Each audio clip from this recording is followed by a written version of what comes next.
किसान साथियों राम राम। आशा और उम्मीद करता हूं कि आप सब ठीक ठाक होंगे। साथियों, आज हम चर्चा करने जा रहे हैं जो किसानों के जो प्रश्न आ रहे हैं कि हम बंजर होती हुई ज़मीन को कैसे बचाएं और हमारी जो चिलन जो पानी ज़मीन नहीं खा रही है वो पानी जल्दी सोखना कैसे शुरू कर दे।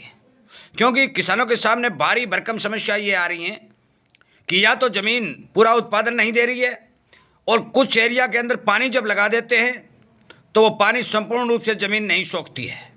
मैं इस बारे आपको इस वीडियो के माध्यम से संपूर्ण जानकारी देना चाहता हूँ। मैं बता दूँ कि यदि मेरे द्वारा बताई गई बातों पर अमल करके जो भी किसान काम करेगा उसके ऊपर उसको 100% फायदा होने का संपूर्ण चांस मिलेगा और होगा। क्योंकि मैं खर्चे वाली या बहुत ज़्यादा पैसे लगाने वाली कोई भी टॉपिक या कोई फार्मूला किसानों को इस चैनल के माध्यम से नहीं बता रहा हूँ। मैं विनय निवेदन प्रार्थना करता हूँ कि आपको इसी तरह के फार्मूले मिलते रहें, आप इनका फ़ायदा उठाते रहें। तो कृपया करके इस चैनल के साथ जुड़ें, सब्सक्राइब करें और अपने दोस्तों तक शेयर ज़रूर करें।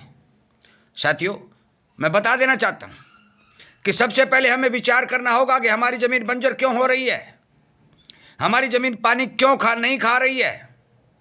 इस बात को यदि आप समझ जाओगे तो फिर आपकी बंजर ज़मीन होने का कोई चांस नहीं बचेगा। बंजर ज़मीन क्यों हो रही है ये बात बताने जा रहा हूँ। जिस तरह से धरती के ऊपर अनेक प्रकार के जीव जंतु मनुष्य पशु पक्षी वास करते हैं, उसी तरह से धरती के अंदर भी जो ऊपरी सतह है उसके अंदर अनेकों हजारों करोड़ों लाखों की मात्रा में छोटे छोटे बैक्टीरिया वास करते हैं। और वो बैक्टीरिया क्या काम करते हैं, वो इधर से उधर चलते रहते हैं। जिस तरह से केंचुआ मान के चलो कि सबसे बड़ा जीव है।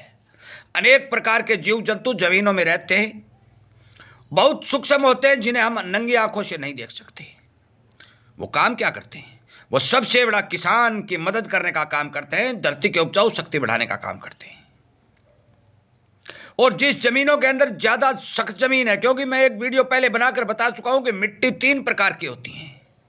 जो आप सख्त जमीन बोल रहे हैं, जो पानी नहीं खा रही है, लगातार फसल उत्पादन कम दे रही है, बंजर होती जा रही है, उसके बहुत महीन छोटे कण होते हैं, वो आपस में चिपक जाते हैं, जमीन कठोर हो जाती है और जमीन के अंदर ऑक्सीजन घुसने की क्षमता खत्म हो जाती है। ऑक्सीजन न जाने के कारण अनेक प्रकार के बैक्टीरिया जमीन से खत्म हो जाते हैं। सबसे बड़ा कारण तो ये होता है। साथियों, दूसरा मैं बता दूं, हमारे देश में बहुत भारी भरकम ट्यूबवेलों का पानी लगाया जाता है और ट्यूबवेलों के पानी में सोडियम नामक एक नमक मान के चलो, ऐसा पदार्थ जो जहरीला होता है, वो उसके संपर्क में आते ही बैक्टीरिया खत्म होते रहते हैं। बैक्टीरिया काफ़ी बचने की कोशिश करते हैं परंतु फिर भी वो लगातार मरते रहते हैं। उनकी संख्या घट जाती है। जब उनकी संख्या घट जाती है, जमीन कठोर हो जाती है, क्योंकि जमीन के अंदर आवागमन बंद हो जाता है।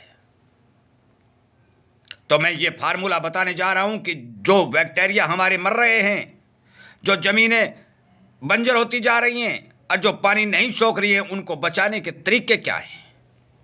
सबसे बड़ा और सबसे अच्छा तरीका साथियों, आपको अपने ज़मीन के अंदर कचरा जहां भी मिले, कोई पेड़ पौधा दिखाई दे, उसको काट के ज़मीन के अंदर ला दो, उसको ज़मीन के अंदर बहा दो। वो एक ह्यूमस का काम करेगा, आपकी ज़मीन का कार्बन बढ़ाएगा। परंतु आप बैक्टीरिया को किस तरह बढ़ाओगे, ये बात एक बहुत महत्वपूर्ण बात है। और बैक्टीरिया बढ़ाने के लिए आपको कहीं बाजार में, कहीं यूनिवर्सिटी में, कहीं जाने की जरूरत नहीं है। ये ध्यान रखने वाली बात है साथियों, क्योंकि बैक्टीरिया की फैक्ट्री आपके घर में है। उस फैक्ट्री को उठाकर खेत में ले जाइए और उस फैक्ट्री का दरवाज़ा खोल दीजिए। बैक्टीरिया अपने आप सारे के सारे भाग भाग कर जमीन में चले जाएंगे।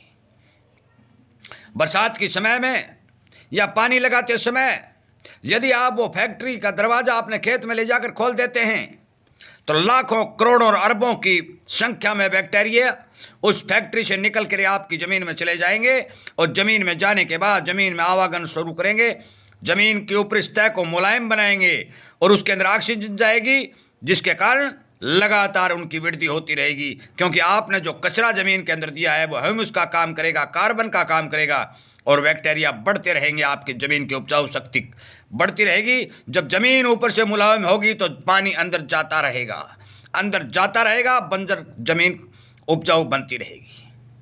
अब आप पूछेंगे कि आप फैक्ट्री की बात कर रहे हो, फैक्ट्री हमारे घर में कहाँ है? साथियों, आपको पहचानने की जरूरत है, और मैं इसी तरह की जानकारी बता रहा हूं। यही तो कह रहा हूं कि जागरूकता रूपी अभियान के रूप में ये जो चैलेंज चलाया जा रहा है, ये इन्हीं चीजों की पहचान बताई जा रही है। अब मैं आपके घर की फैक्ट्री बताने जा रहा हूं। आपके घर में गुड़ है, आपके घर में गोबर है, आपके घर में पशु का पेशाब है, और आपके घर में छाछ है जिसे हम लस्सी बोलते हैं। ये 4 चीजें, केवल 4 चीजें, गुड़, छाछ, लस्सी और पेशाब, जो पशु का पेशाब होता है, गाय का पेशाब मान लो चाहे भैंस का मान लो, इन चारों चीजों का मिश्रण करिए, एक ड्रम में डाल दीजिए, और वो ड्रम उठा करके अपने खेत के अंदर जब भी आपको नमी दिखाई दे उस टाइम वो ड्रम का छिड़काव कर दीजिए। जिस टाइम शाम का समय हो, धूप से बचा करके, धूप कम हो जाए, उस टाइम शाम के समय यदि उस ड्रम के अंदर जो आपने बैक्टीरिया तैयार किए हैं, उन बैक्टीरिया को यदि आप खेत में छिड़कोगे तो आपके जमीन का बंजरपन खत्म हो जाएगा, जमीन उपजाऊ मुलायम बनेगी। गोबर के अंदर लाखों करोड़ों की मात्रा में बैक्टीरिया होते हैं, एक्जोबैक्टर हो, पीएसबी हो, राइजोबियम जो भी हो। पेशाब के अंदर अरबों खरबों की मात्रा में बैक्टीरिया होते हैं, और छाछ जो हमारे घर में लस्सी होती है, असंख्य मात्रा में बैक्टीरिया होते हैं। जब इन तीनों चीजों का मेल आप गुड़ और पानी के साथ करवाएंगे तो फिर गुड़ को खा करके ये बैक्टीरिया, यदि आप 2 करोड़ बैक्टीरिया ले रहे हैं तो 2 या 4-5 दिन के अंदर ये अरबों करोड़ों बैक्टीरिया बन जाएंगे और आपके खेत के अंदर काम करना शुरू कर देंगे। 4 चीजें, मात्रा आप मर्जी ले सकते हैं, जितना गुड़ ले लें, जितनी पेशाब की मात्रा ले सकते हैं, गोबर की जितनी मात्रा ले सकते हैं, और उतना ही आप छाछ की मात्रा ले सकते हैं। एक शर्त साथियों इसमें एक आड़े आती है, क्या? वो सबसे बड़ी शर्त यह है कि इस घोल को 10 दिन के अंदर खेत के अंदर चलाना जरूरी है, क्योंकि 10 दिन के बाद छाछ पुरानी होती जाएगी, वो फिर कीटनाशक के रूप तैयार बनती जाएगी, वो कीटनाशक बन जाएगी।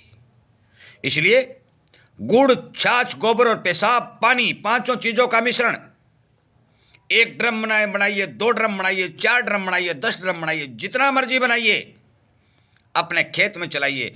आपकी जमीन पानी खाना शुरू हो जाएगी और आपकी जो भी बंजर जमीनें हैं वो उत्पादन देना शुरू कर देंगे। ये मैं विश्वास दिलाता हूं आपको, गारंटी के साथ बात कहता हूं कि जो आदमी इन 5 चीजों को अपनी जमीन में, अपने खेत में चलाएगा, 100% उसको फायदा मिलेगा। एक बात साथियों और ध्यान रख लेना, जिन साथियों की जमीनें उपजाऊ हैं, मौके के ऊपर ठीक पैदावार हो रही हैं, वो साथी इस घोल को फसल में सिर्फ 1 बार चलाएं, ज्यादा मत चलाएं। केवल 6 महीने में 1 बार चलाएं, साल में 2 बार चलाएं, और 1 ड्रम में 2 किलो गुड़ पड़ता है, ज्यादा नहीं पड़ता है। गुड़ के पैसे लगते हैं 50, 40, 100 रुपए लगते हैं, तब बता रहा हूं। 2 या 3 या 5 किलो गुड़ से ज्यादा ड्रम में गुड़ मत डालिए। जिन खेतों की जमीनें ऑलरेडी उपजाऊ हैं, वो 2, 3, 5 किलो गुड़, थोड़ा गोबर, पेशाब और छाछ और 200 लीटर पानी भर करके फैक्ट्री घर पर जो बन गई है, वो बैक्टीरिया फैक्ट्री को खेत में ले जाकर नमी के समय, शाम के समय अपने खेत में चला दें। उपजाऊ जमीन वालों को कह रहा हूं कि केवल साल में 2 बार, और जो बंजर होती जमीनें हैं, जो चिलन जमीनें पानी नहीं खा रही हैं, उनमें साल में 4 बार। यदि आप इस फार्मूले का प्रयोग 3 वर्ष तक लगातार करोगे तो मैं आपको विश्वास दिलाता हूं कि आपकी जमीन, आपका खेत पानी पूर्ण रूप से सोखने लग जाएगा और आपकी जमीन की पैदावार में दुगनी तो होना तय है। ये मोदी जी वाली बात नहीं है साथियों। मोदी जी ने कहा अच्छे दिन आएंगे, आमदनी दुगनी हो जाएगी, ये नहीं है। ये किसान की आवाज़ और किसान का अनुभव बता रहा है कि यदि इस बैक्टीरिया फैक्ट्री को साल के अंदर बंजर होती जमीन और सख्त जमीन जो पानी नहीं खा रही उनमें 4 बार, उपजाऊ और ठीक जमीनों में साल में 2 बार, जो मैंने अनुपात बताया उस अनुपात के हिसाब से इस घोल को, इस बैक्टीरिया फैक्ट्री को चलाओगे तो आपकी पैदावार दुगनी होना तय है। इसी तरह की जानकारी आपको मिलती रहें और आप अनेक किसानों तक ये शेयर करते रहें, तो मैं आपसे विनय निवेदन करता हूं कि आप इस चैनल को सब्सक्राइब करिए, इसके साथ जुड़िए और अनेक किसानों तक शेयर करिए। इन्हीं बातों के साथ इस वीडियो को विराम देता हूं। उम्मीद करता हूं कि इस जानकारी को ज़्यादा से ज़्यादा लोगों तक पहुंचाएंगे। जय हिंद।